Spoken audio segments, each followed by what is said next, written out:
So you are enjoying life with each other, you're making memories, experiences.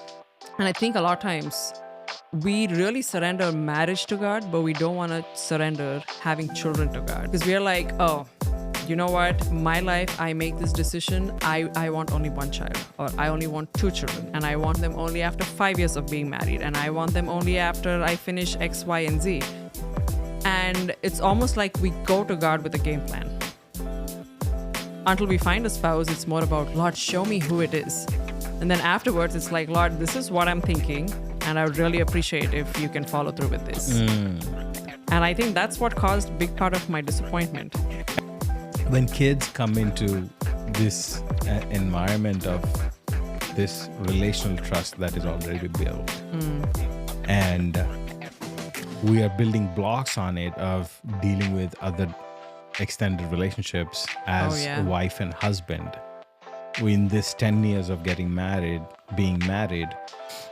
the environment is set in this basic functioning unit for kids to come in.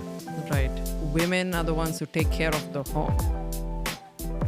They could be working and doing all that, but what happens in the home, like what are the kids wearing, what are they eating, and a lot of these things, I think, how are things in the house, it's run by the woman. Both the husband's mom is also a woman who takes care of her own home. And then the new wife is also somebody who's taking care of her own home. And so I think sometimes they butt heads in who is right or what needs to be done. The family that you come from, you're loyal to them for 25, 30 years. You protect them, you're possessive about them, and you're loyal to them. And with this new spouse coming from a new family and in-laws, sometimes things flare up. Your loyalties are tested.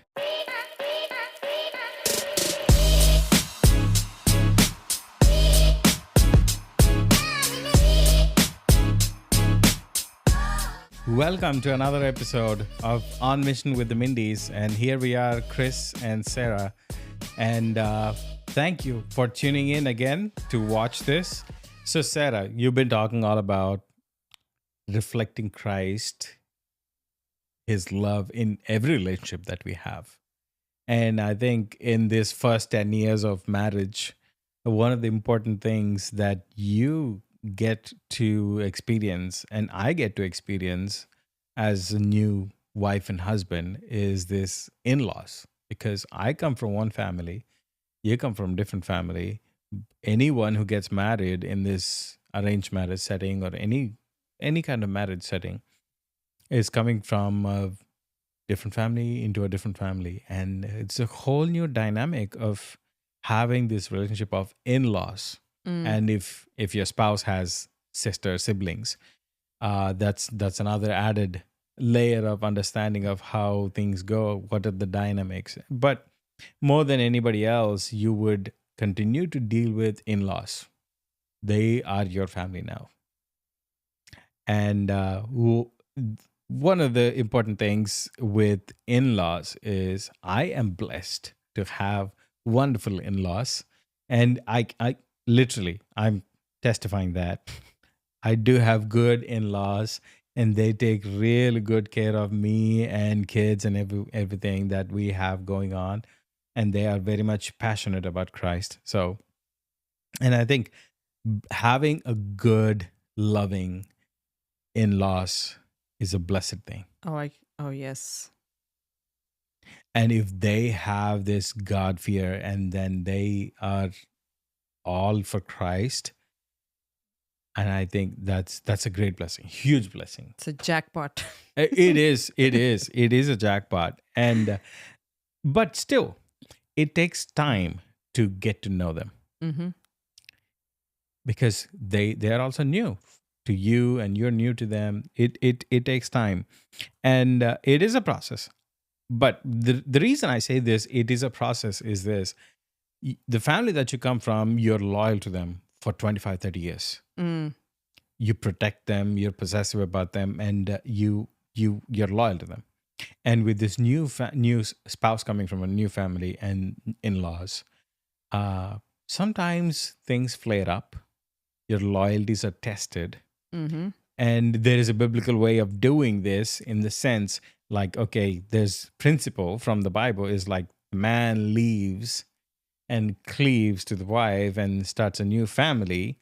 There is this like tearing up of a bond in that sense, if you will, and you're joining it somewhere else. Mm-hmm. And all this to say, yes, it is biblical to love everybody, reflect Christ in every relationship, but there is tension sometimes. Yeah. A lot of times there is a lot of tension Mm-hmm. with in-laws, especially if they don't really understand boundaries. Mm. But you can allude more to that. Yeah. Because I think loyalties are tested, and Mm. they we have seen, we continue to see those examples where you have loyalties really playing against each other, spouses, Mm. and it's hard. It's hard to see, and probably they're in the process of still growing, understanding what is the dynamic here and how to deal with it. And I think one of the things that helps this couple, husband and wife, I think it's a clear communication Mm. of how we want to deal with this. One of the if they both sit and talk about something like this, I think there can be a good understanding of how, in a specific hypothetical case or scenario, throw this in the middle and then see how we want to do this. Mm. I think those clear communication will help husband and wife to see how they want to navigate a relationship with in-laws, because probably you have seen this kind of example, and you would share in your experience. Anyway, since we are here, I want to ask you, okay, give me one of those experiences that you came across with in-laws, and share with whoever is listening to this. Has there ever been that stress point, or like an experience where you felt there needs to be a boundary Mm. or a healthy way of communicating something, and you did that, or something you thought about it and made it happen, which was good win-win situation? I think initially I think it's different for women than it is for men. Mm-hmm. And the reason I say that is because I think the home is the woman's dominion, Mm-hmm. right? They technically run the home. And I'm not saying husbands are not the leaders, but I'm saying women are the ones who take care of the home. They could be working and doing all that, but what happens in the home, like what are the kids wearing, what are they eating, and a lot of these things, I think, how are things in the house, it's run by the woman. Mm-hmm. And I think that is why usually there's more tension between the wife and the mother in law than there is for the son in law and the wife's parents.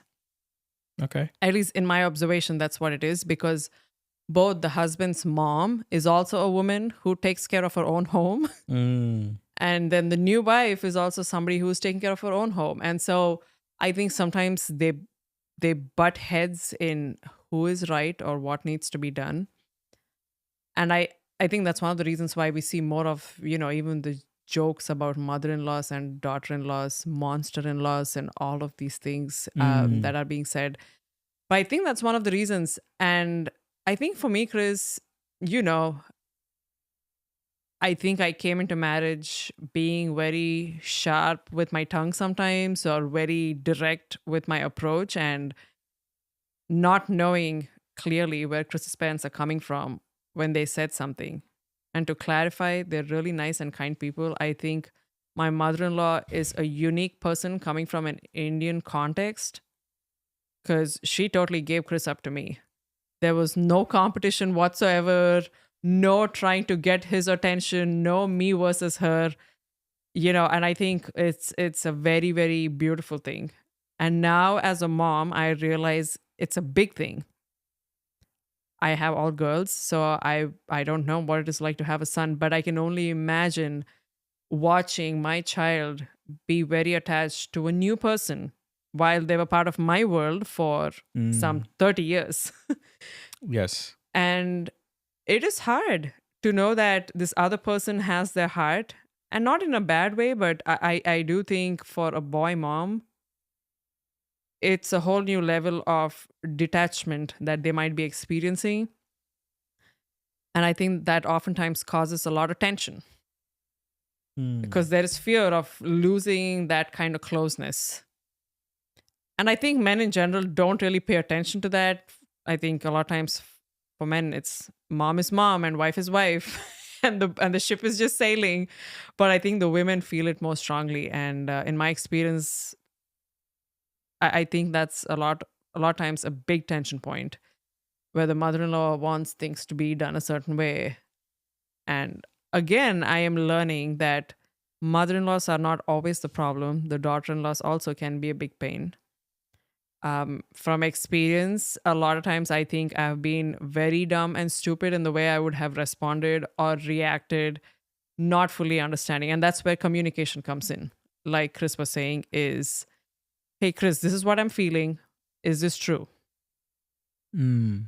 Yeah, and here we go back again to husband and wife's clear communication. Mm, Uh, if if that relational trust that we were talking a couple of minutes ago is already secure in understanding, and you have the confidence of your spouse, I think the next step is building on it of dealing with in-laws, mm, because you have this already built relational trust with your spouse and you have the other person's confidence. mm. And now, okay, next step is, okay, how do we deal with extended families, in-laws, sitting? And one of the good things I think you mentioned, you were talking about it, you were mentioning, is having a good boundary of not going into the territory of gossiping.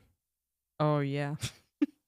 No extra talk or like gossip about your in-laws, and have that balance, or like have that healthy boundary of not talking Mm, too much where it's not necessarily needed.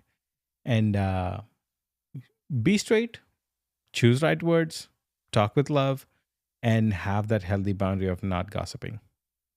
And if the other person knows that you can do that, I think that trust is already like breached. breached, and they'll be cautious after that point. Mm, Yeah. So I think if that basic relational trust is there, you can build on it.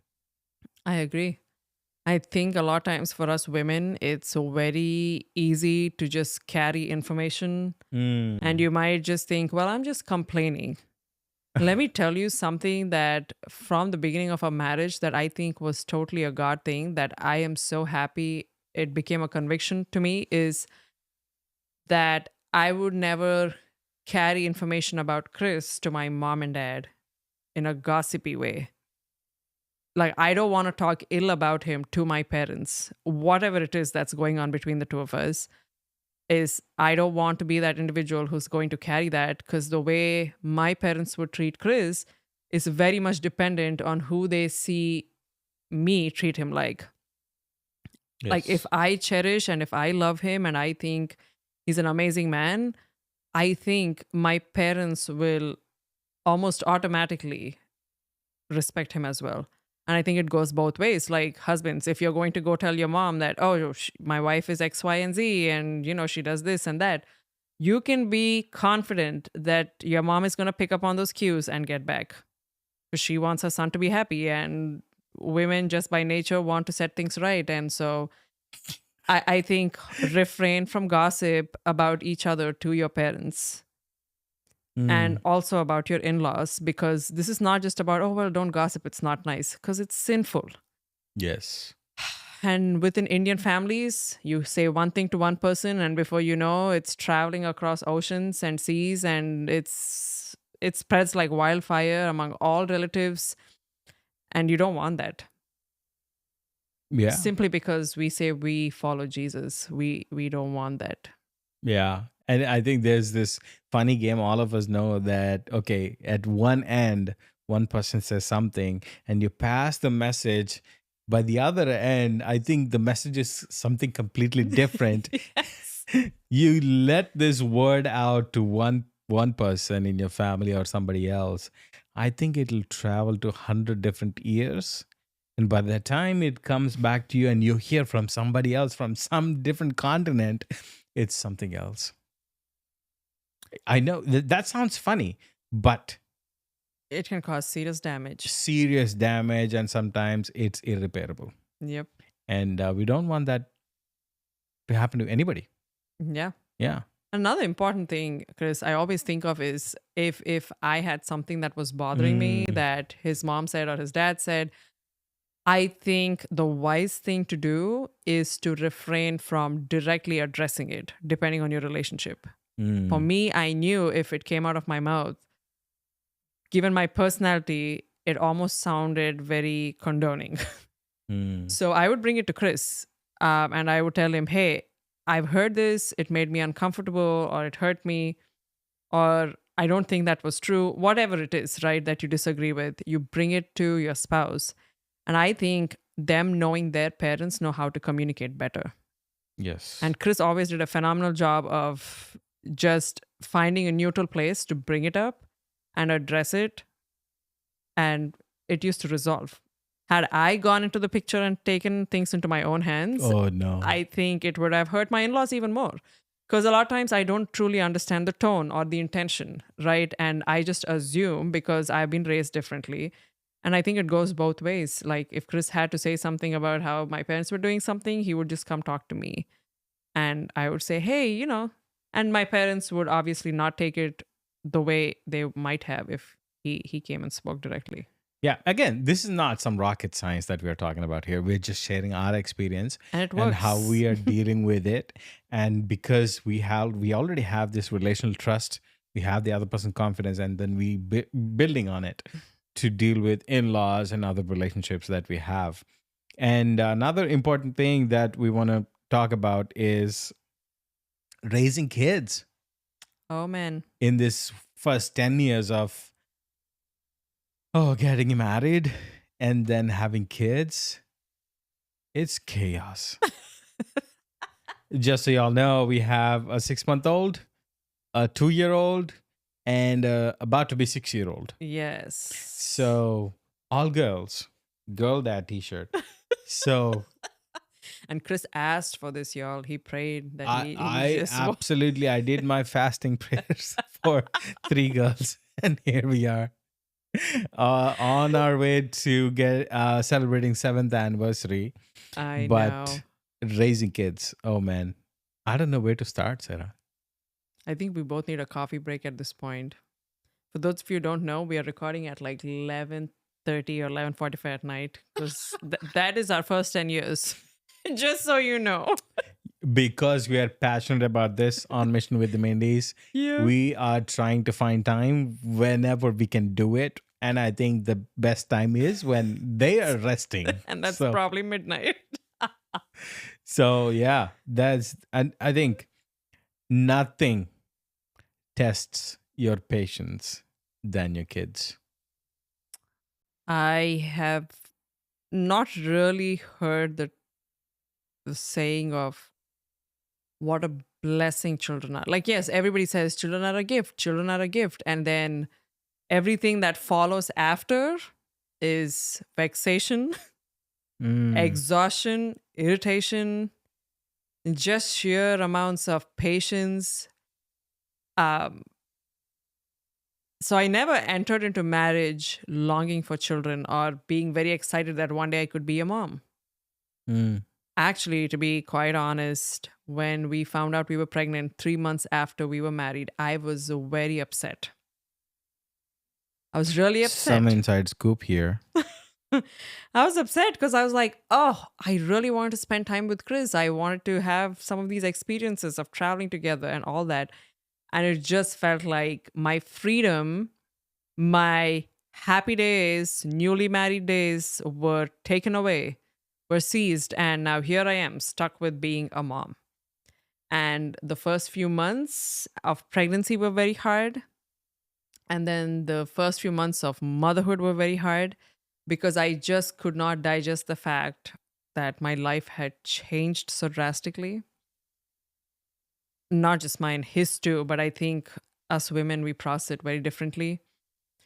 But I was really upset, y'all. I did not think children were the happy part of marriage. It felt like they were the more distracting or more draining part of marriage. And 7 years later, almost 7 years later, I can tell you God is doing some very deep work in a very, very disturbed and ugly heart. And I think marriage is tested when you have children. Yeah. And I think one of the things that is a common understanding is in Christianese language is like dying to yourself. Hmm. Uh, I think probably generally speaking, as a couple, you can be selfish Yeah. because you guys are wanting to do stuff for yourself and all that. But I think when these new living beings that God gifts you, uh, I think from that moment on, I even building up to that gift of having your wife pregnant for 9 months, No, not nine no, years, sorry, Chris, no. 9 months, 9 months, and then first 3 months you would not have good enough rest, and the next 6 months is something else, and building up to that, when is it, you don't know, you don't have sleep, and then right after that you don't have sleep. I think from the get-go God is teaching you, you cannot be selfish in this journey. Mm. You cannot be selfish in this journey of having kids. He's preparing you for the gift, and then even after giving the gift, you are changing. I think I am the first one who changed diapers in our family. She was still on the bed. So I was the one who changed the first diaper, changed that colostrum. No, no, Chris. Oh yeah, what is that? Myconium. Oh yeah, oh yeah, oh yeah. Myconium, and oh man, you will not have rest. And again, selfishness is tested. It's true, Chris. I really like what you were saying about the couple being selfish. Mm-hmm. So I think a lot of times you get married and you're like, yay, like we're married now and we're going to have all these fun experiences. So both of you are having a jolly married time. Mm. And it's really, marriage is the gift, and God has created marriage and intimacy, like sexual intimacy and all of this in marriage for the sake of pleasure as much as it is for multiplying, right? So you are enjoying life with each other, you're making memories, experiences. And I think a lot of times we really surrender marriage to God, but we don't want to surrender having children to God. Ooh. Because we are like, oh, you know what? My life, I make this decision. I want only one child, or I only want two children, and I want them only after 5 years of being married, and I want them only after I finish X, Y, and Z. And it's almost like we go to God with a game plan. Until we find a spouse, it's more about, Lord, show me who it is. And then afterwards, it's like, Lord, this is what I'm thinking. And I would really appreciate if you can follow through with this. Mm. And I think that's what caused a big part of my disappointment.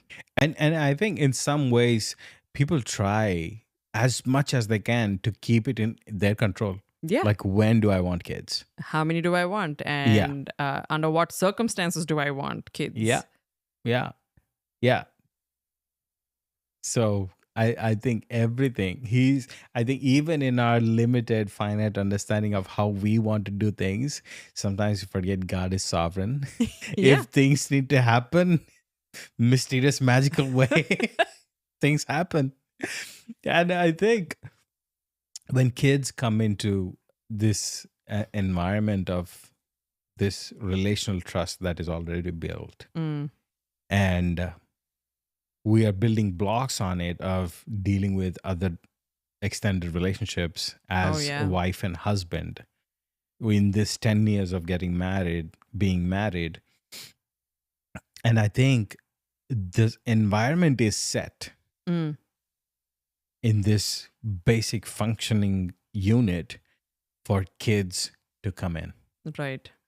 And I think what we were looking at to see here is a wonderful environment of confidence of each other, husband and wife, loving each other Mm-hmm. and cherishing the gift that God is giving. And when they start to grow up, they start to get this love, nurturing love from mom and dad's love. Um, I think that is a great example for them to see what who our God is, Mm. why He has structured this unit around for them to see. And again, we mentioned here is they get to see, experience how God wants you to know Him Oh, yeah. and experience the gospel, Mm.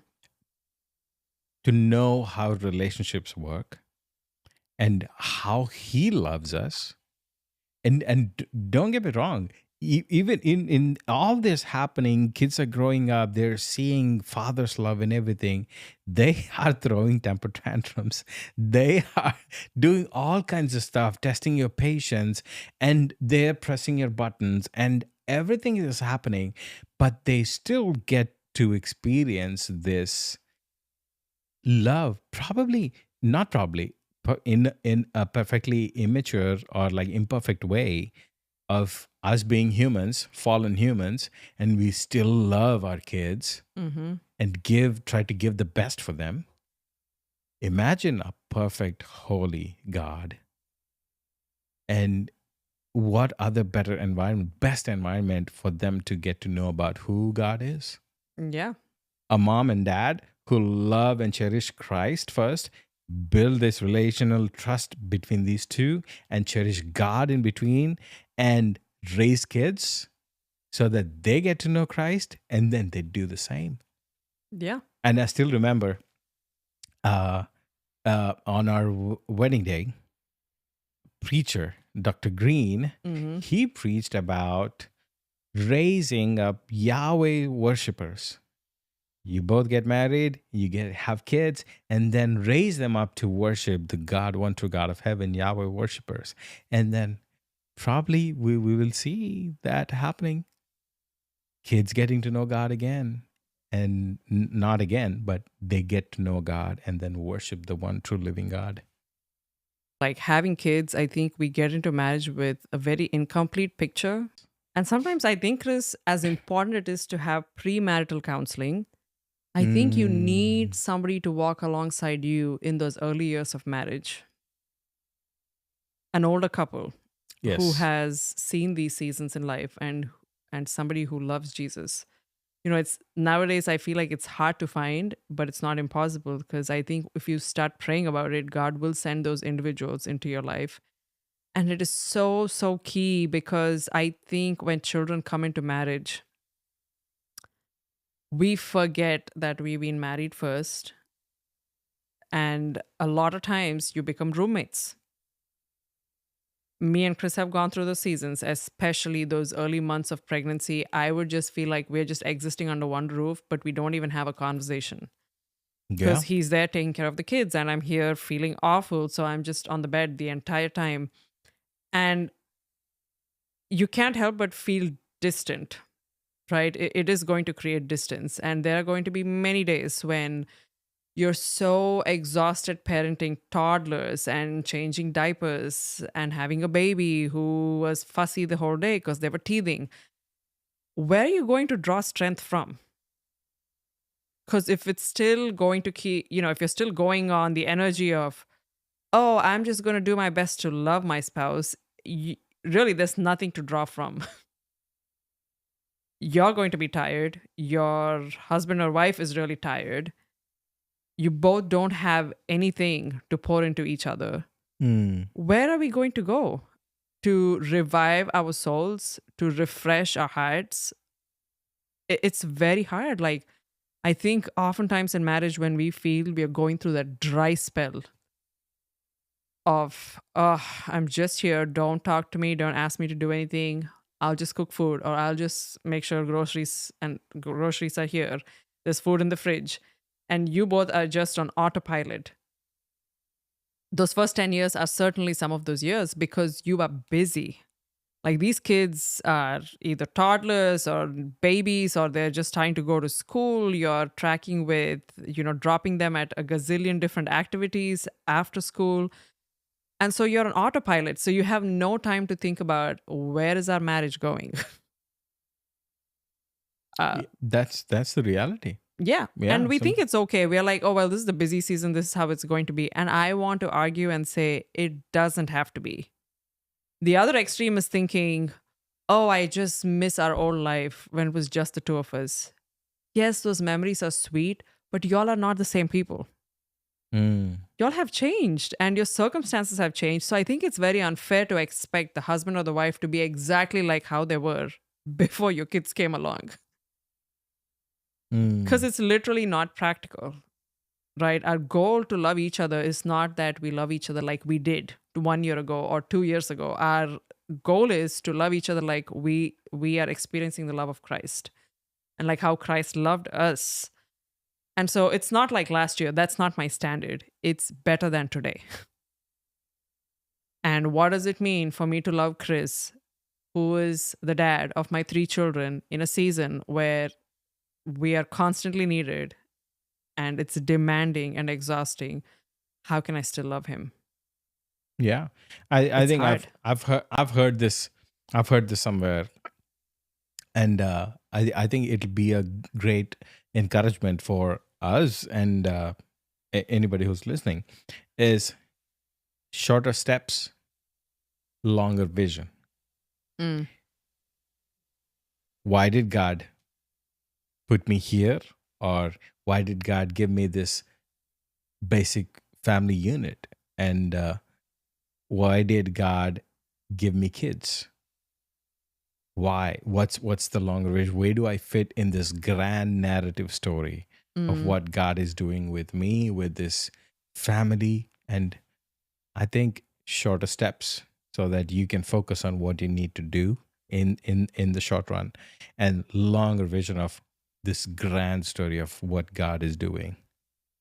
I think that will help be grounded and continue even in the monotonous, mm-hmm, like the reality of first 10 years of being married, raising kids, career, and growing, mm-hmm. navigating relationships.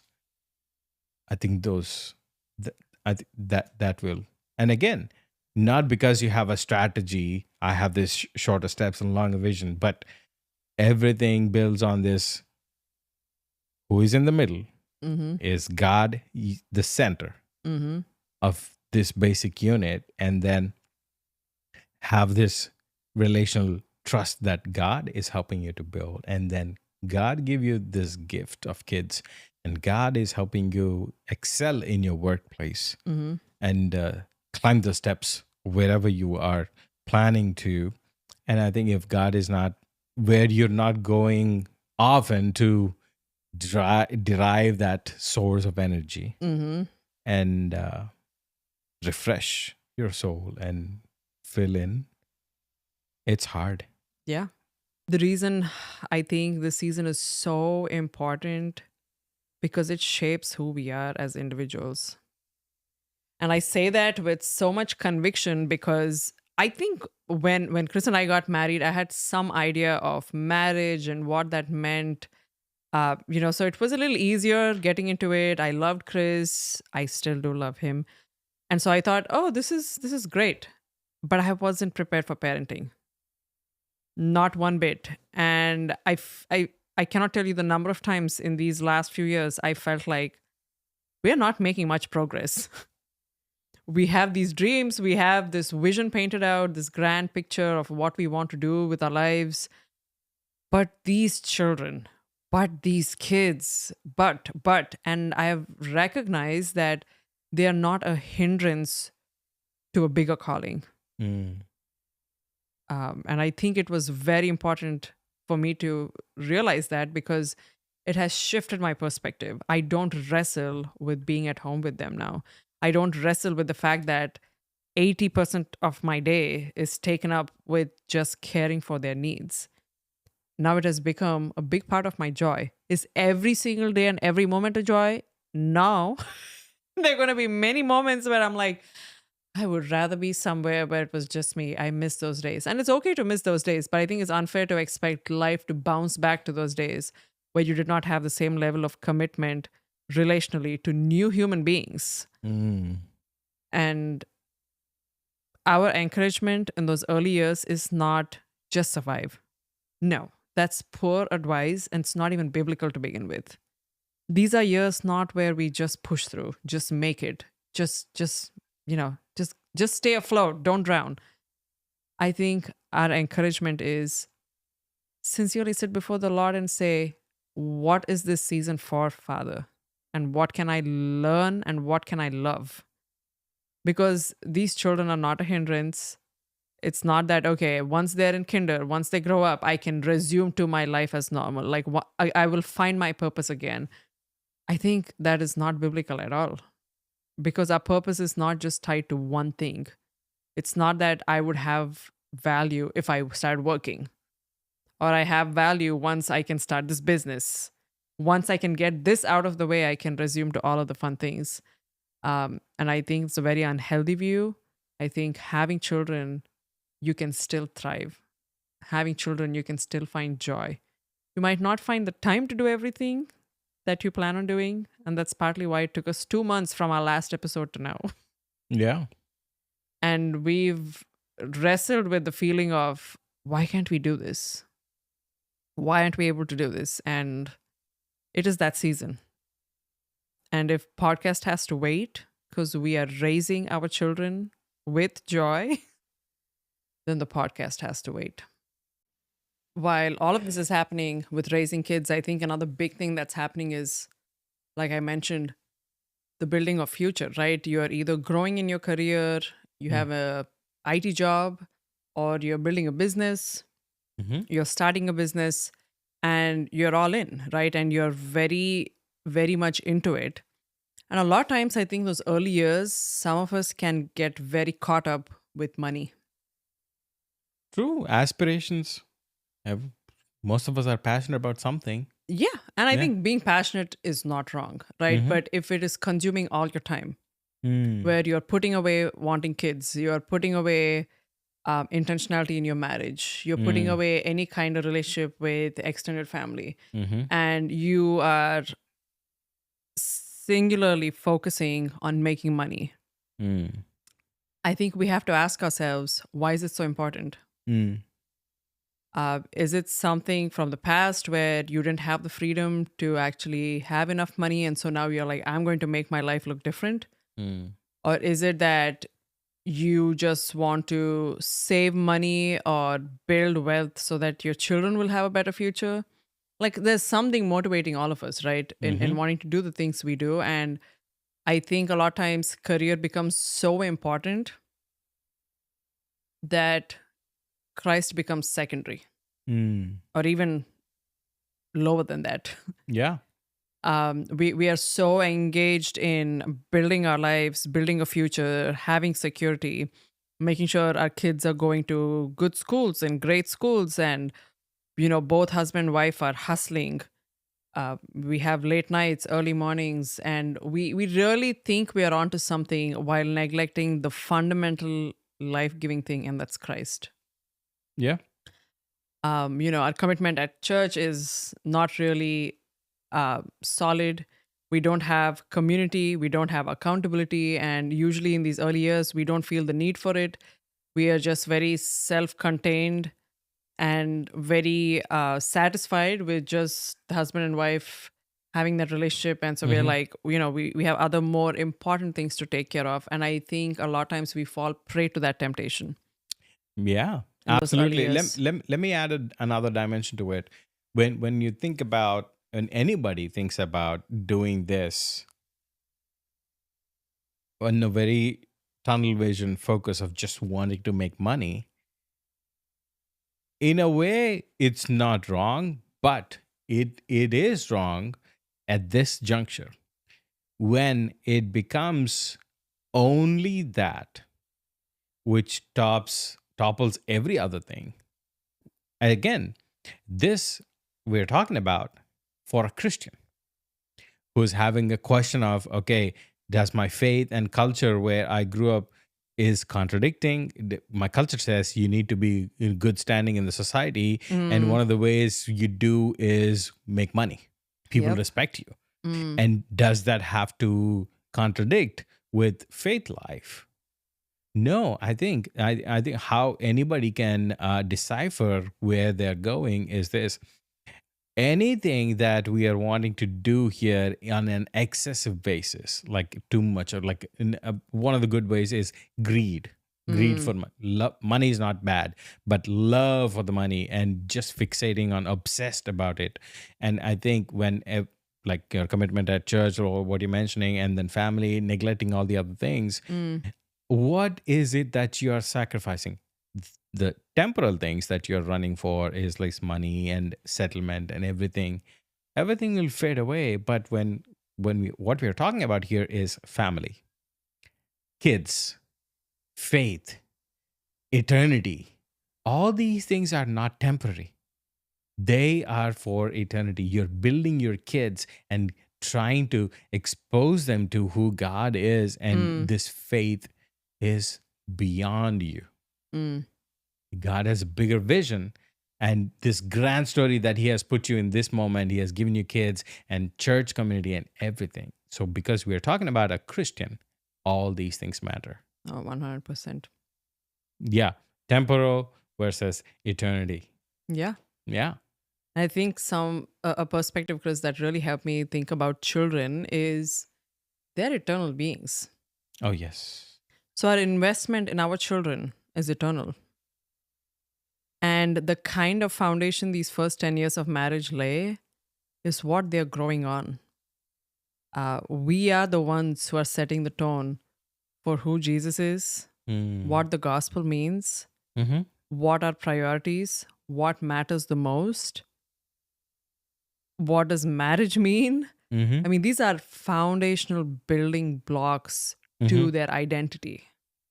How they see the world is through these lenses. And so I think these first 10 years are a tremendous gift. And we keep saying 10 years, but we're not really meaning just count it to 10, but those early years of marriage where you're growing, where you're being stretched, where you're being challenged, where there are many unknowns, I think they are a gift from the Lord. The reason I say they're a gift is because it teaches you true surrender. Yeah. And I think what you mentioned here is faithfulness in everyday life and vitality in worship go together these early years. And Hmm. your kids are watching this. Everybody's watching. And how you worship God and how you're faithful in everyday life, they get to see the real you more than anybody else. Hmm. Thank you so much for patiently listening to our desire for every individual and family and even communities to be transformed by God's word. And that is our vision and desire at On Mission with Mindy's. Hope you enjoyed our funny, raw experience stories. And we will continue to do another episode with marriage in 50s and 60s, or like 40s and 50s, at the next phase of life. Watch out for that episode. And if you like our content and what we are sharing, and if anybody is being blessed by this that you're listening, please subscribe, share, and spread the word that more people will see this On Mission with the Mindies. And we only do this for God's glory. And we just want to be a blessing for somebody who's wanting to follow God in these challenging times, and especially for navigating these phases of life.